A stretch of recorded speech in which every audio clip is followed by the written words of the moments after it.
Simon, envoie s'il vous plaît une voiture.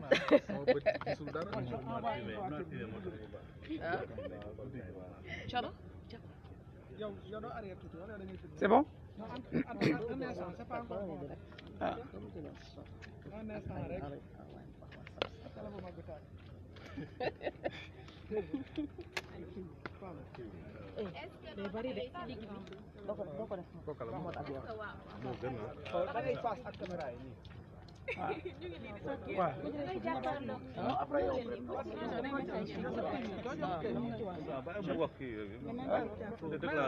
waaw man damay def ndaw rek dama dugg ci taxi yi. C'est une déclaration. C'est pas un échange de questions. Non, il pose rek je fais le point tel a été entendu diw mu ngi placement dépôt ñu mu jeex prochainement mais pas dugg ci taxi taxi moom jarul dugg waaw taxi moom jarul c'est bon allez-y rapide c'est bon. C'est bon. C'est bon.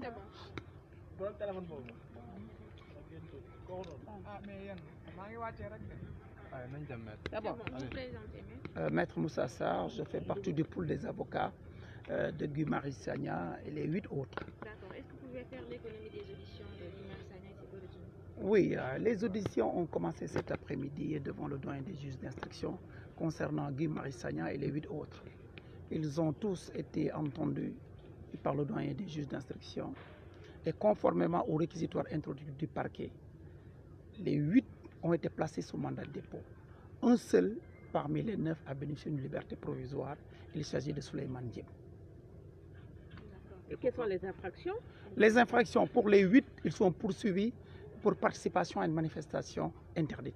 Pour Guy Marius Sagna, il est poursuivi en plus de participation à une manifestation interdite, rébellion, provocation à un attroupement, actions diverses.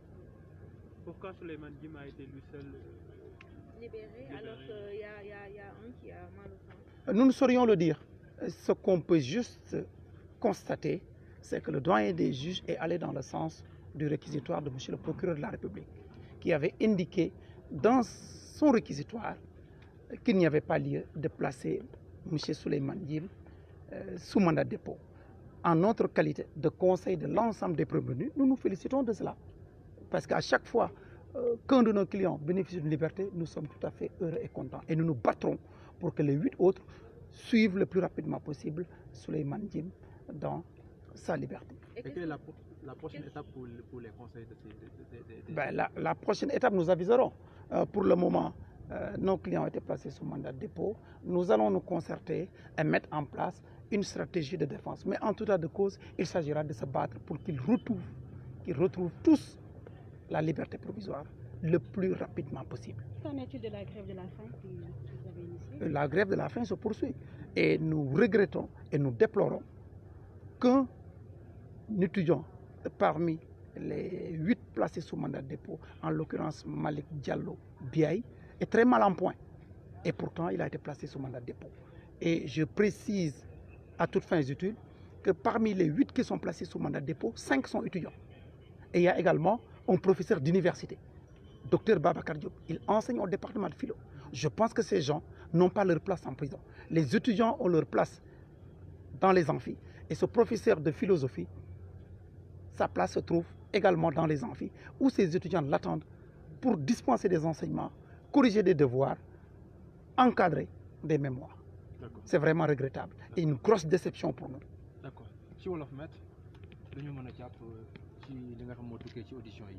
waaw li ñu mën a jàpp rek mooy ci tàkkusaan ba léegi nii ñu ngi doon déglu Guy Marius Sagna ak juróom-ñett nit yi nga xam ne yoon daf leen tegoon loxo depuis àjjuma ñoom ñëpp doyen des juges d'instruction ginnaaw bi ko procureur de la République joxe dossier bi déglu na ñëpp ci juróom-ñett yi doyen des juges d'instruction topp na li parquet doon sàkku procureur de la République mooy teg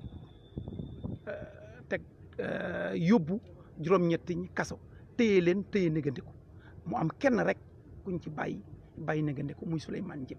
lu ñu leen di toppee.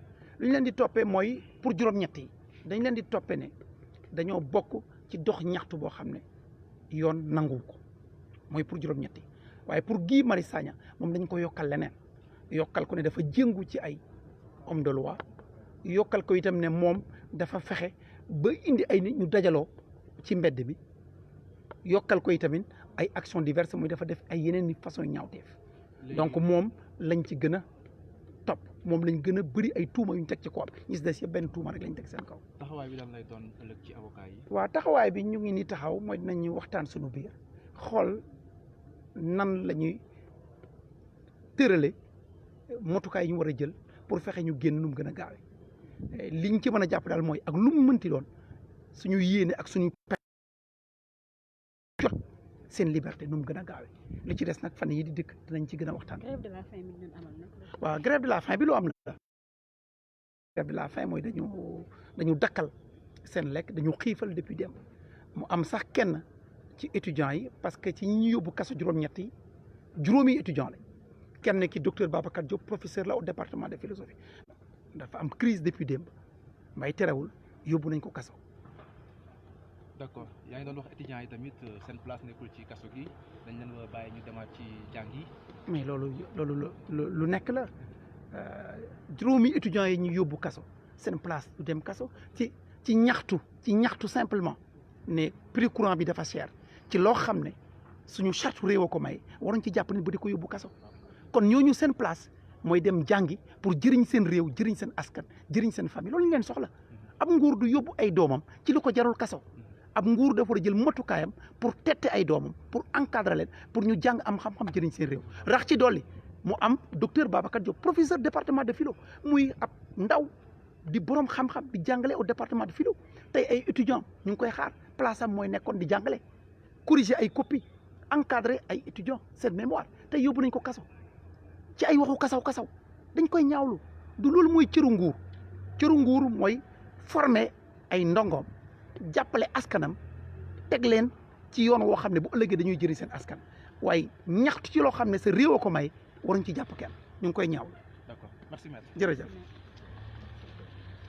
Bour TV moo fi di employé. waaw incha allah rabi jërë ngeen jëf yéen tamit téléspectateur Bour TV loolu moo nekkoon déclaration yi nga xam ne avocat yi ñoo ko naan def ci affaire bi nga xamante ni koy waxee affaire Guy Marius Sagna ngeen gis ba tey dispositif sécuritaire bi fi policiers yi taxawal yéen a ngi gis policiers ñoo nekk noonu fii moom tey xaw nañ fi sakkan lool ba ci guddi gi nii gis ngeen seen oto bi na leen moom it mi ngi ne dem ñoo ngi noonu fi sakkan fi ba bëgg a dee waa kay incha allah ñu jox leen rendez-vous très prochainement ci yeneen actualité allez merci.